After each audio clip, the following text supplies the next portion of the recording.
What's going on, everyone? I'm just a typical, average American here today to react and learn about why invading the Nordic countries would be a huge mistake.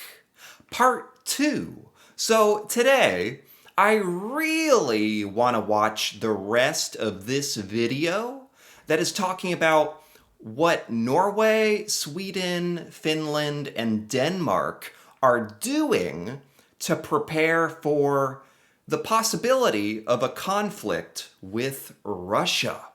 And I really have to say, based on what I've learned so far from this video, I am really impressed with what the Nordic countries are doing and how powerful your militaries have become. It is amazing. And I think a lot of Americans really don't understand how incredible and how much effort the Nordic countries have been putting into your military development. So I'm really interested to learn more about this and watch the rest of this video. So let's take a look. Sweden, Finland, and Norway field some of the world's most advanced small combatants designed for littoral warfare. Oh, Vessels like Finland's Hamina class, Norway's Skjold class, and Sweden's Visby class corvettes are fast, stealthy, and equipped with formidable anti-ship missiles. wow. So this is like the naval power, like ships that the different Nordic countries have developed.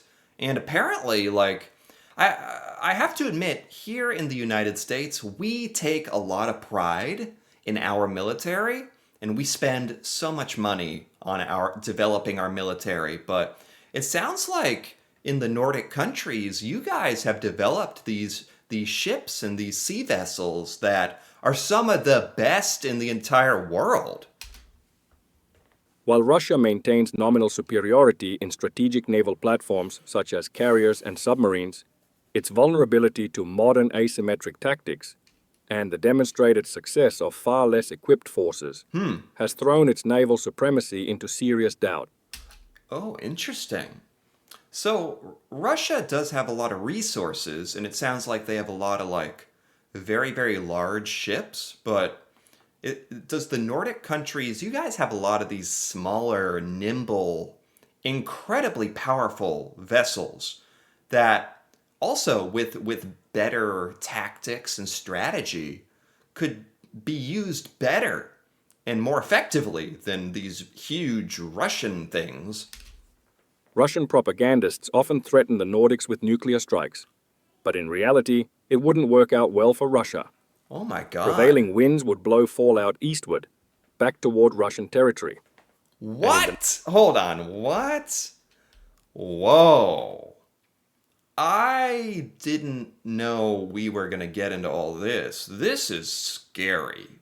A lot of Americans feel like we are very far away from the rest of the world and we are not really in danger, which is really stupid in a world where nuclear bombs exist. So, it's a real thing. It's a real danger. So I guess we're going to talk about nuclear bombs. God forbid if Russia tried to nuclear bomb the Nordic countries. Oh my God. I don't even want to think about it. But it sounds like they might not even consider that because the wind goes from west to east and would blow the nuclear radiation and the nuclear fallout back into Russia, which is really nice. And in the north, Sweden, Norway, and Finland are so close to Russia that any nuclear use would risk contaminating its own soil. And in particular, Finland's most populated areas are so close to St. Petersburg that this nullifies any nuclear threat. So despite the Nordics lacking nuclear weapons, geography and physics make the threat more bluster than strategy. Wow. So in part one, I was talking about how it's really, really scary for Nordic countries because you guys are very, very close to Russia. Um, but it actually sounds like in the case of nuclear war, which again, it's sad we even have to talk about this, but you guys might be safe from nuclear attacks because you're so close to Russia. So it's like both a bad thing and maybe a good thing. Alone, the Nordics could likely hold their own against Russia for several months, particularly in the air and at sea, Wow. making any quick Russian victory far from guaranteed. But Wow. together, with NATO, the situation changes. Right. NATO's Article 5 guarantees collective defense. Importantly, the military cooperation between the Nordic countries is not new. Through Okay. NORDEFCO or Nordic Defense Cooperation, the Nordics have worked together for decades. Whoa. Okay. I didn't know about this. Nordefco? What is Nordefco? Nordic Defense Cooperation. I didn't even know this was a thing. The Nordic countries, you guys have like a military like group where you've already been coordinating together. I did not know that. I really thought like the Nordic countries were pretty independent. And of course, you are all independent countries, but it's awesome to hear that you've already like built this strategic military alliance with the Nordic countries where you're already working together.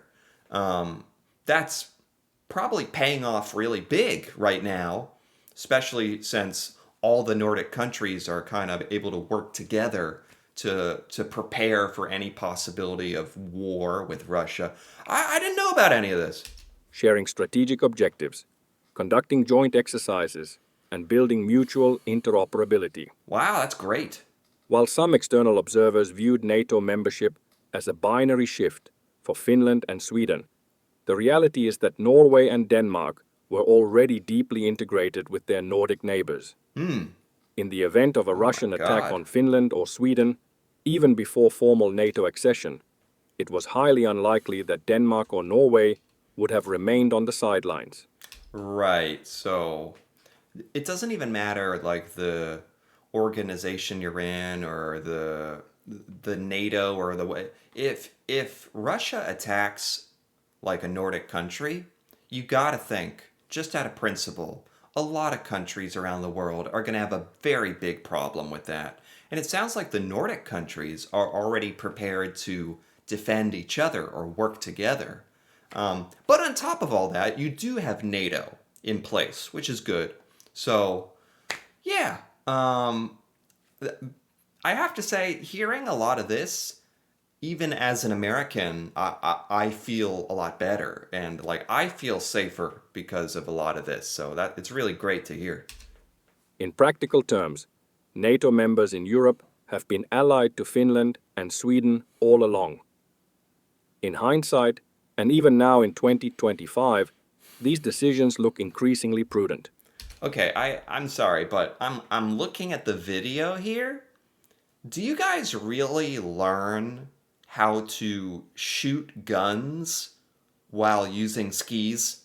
like I'm I I'm actually really curious. Like in the Nordic countries, if there's a lot of snow, and do you guys actually learn how to do military stuff while on skis?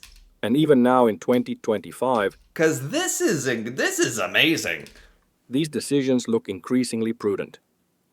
Russian aggression has only deepened, and the unity of European and Canadian NATO, fortified by the Nordics, Poland, and a resurging European continent, serves as a crucial barrier against escalation.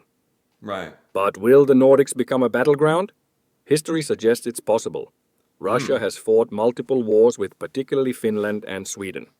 The Winter War and World War II left deep scars. 10% Okay. of Finland's territory lost, over 400,000 displaced. Oh, wow. I gotta admit, I really don't know much of anything about Nordic history. Certainly not about like Finland or Swedish history or wars with Russia. I really don't know anything about this. though Finland gave the world's largest country a massively bloody nose, one that they still remember. Oh, wow. Russia's recent grey zone tactics, like encouraging asylum seeker flows to Finland's border, have heightened tensions. In addition to these provocations, Russia has been linked to multiple incidents of undersea cable sabotage across the region. Oh, my God. This includes damage to critical infrastructure connecting Svalbard to mainland Norway, disruption of subsea data cables in Sweden, What? and a rupture of the Estlink pipeline between Finland and Estonia in late 2024. Whoa, what?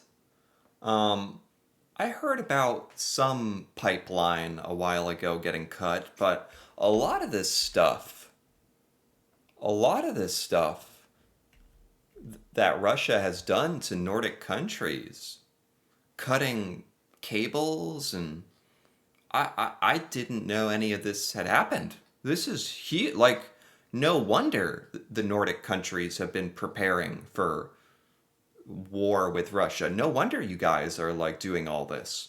There's been a lot more hostility from Russia towards Nordic countries than I even knew. An act suspected by both governments to involve foreign interference. Huh. Meanwhile, cyber attacks linked to Russian actors have targeted Swedish infrastructure, What? including hospitals and transportation systems. Okay, yeah, I didn't know about this. I thought this was mostly based on Russia invading Ukraine and how everybody can pretty much agree that's horrible and bad and dangerous about what's going to happen in the future now. But there's so much more that's happened that I didn't even know. As well as military and government servers across the Nordics. Huh. Swedish defense analysts have warned that Russia could paralyze Sweden through sustained cyber operations, reinforcing the urgency of bolstering digital resilience. Huh. If conflict does come, Finland, with its long Russian border, may be the first flashpoint. Yeah? Russian officials have warned that Finland would be the first to suffer in case of NATO conflict. Yeah, like, you gotta face facts, the realistic scenario, because Finland has a huge border with Russia, is that Finland is like the first line of defense, really, which is a really, really scary thing for Finland, I'm sure. But Finland is far from the only potential pressure point. Russia has recently amplified propaganda suggesting Finland should return territories ceded after World War II, Oh, raising fears of God. manufactured border disputes. Oh, Norway's God. offshore oil and gas infrastructure, particularly in the Barents Sea, remains another high-value target. What? Wow. I didn't know, like, about some of this history where Russia might want territory from Finland and it wants part of the sea territory, specifically with oil, from Norway. Svalbard, governed by Norway but subject to a unique treaty regime, has strategic significance and has already seen Russian diplomatic saber rattling. Whoa. In the Baltic, the demilitarized Åland Islands lie in a sensitive zone between Finland and Sweden, and their status could quickly become contested. Oh, wow. Likewise, Gotland, Sweden's strategic island in the Baltic Sea, has become central to NATO's regional defense plans and a natural target in the event of conflict. Oh my God. There's a lot of little islands and places around the Nordic countries I really wasn't aware were like big points of contention. These potential flashpoints make it clear that any future conflict could engulf multiple fronts across the Nordic region, Yeah. not just Finland. With Putin, unpredictability is a constant. If pressure intensifies and diplomatic channels remain strained by Russia's near-permanent antagonistic stance against the Nordics, it only takes one flashpoint. Right. One recent example highlights how easily tensions could spiral. A Russian Su-27 fighter was caught circling dangerously close to a Shadow Fleet oil tanker transiting in Estonian waters. What? See, this is a perfect example of how Americans don't realize how real this is. Like, we don't see Russian airplanes, Russian fighter jets flying around, But if you're like in this part of the world where you guys are, it's very real. You literally see like these aircraft. A vessel suspected of evading sanctions. Incidents like this, with armed aircraft maneuvering aggressively around sensitive or politically charged targets, create the perfect conditions for miscalculation. All it would take is one warning shot or a misunderstood movement for the situation to turn hot. Jeez. In the current climate, neither side can afford a mistake. But I think I speak for most of the Nordics when I say that we're prepared and getting more prepared every day. Wow. That's it for this week, folks. Wow. Amazing. So much information I didn't know about. And I really do think, I know I've said this, but I think a lot of Americans just don't know anything about all this. It really important stuff. And it is just so impressive to hear what the Nordic countries are doing, what you guys are doing to prepare for this, and all the effort that you're spending. Not like if you guys are getting ready to fight Russia, that helps Americans as well. So Americans should be very grateful for this too. Although most of this effort is like to prepare to defend Norway, Sweden, Denmark, and Finland. Really cool to hear about, and really awesome, honestly. And sort of a sad time we're living in, where this is all necessary, but it is what it is, I suppose. Anyway, if you enjoyed this, feel free to give this video a like, or leave a comment with your thoughts on the Nordic countries preparing their militaries for the possibility of war with Russia and everything that the Nordic countries have been doing. That'd be cool to hear about. And if you're interested in more videos like this, feel free to subscribe for more. And until then, thanks for watching, and see you next time.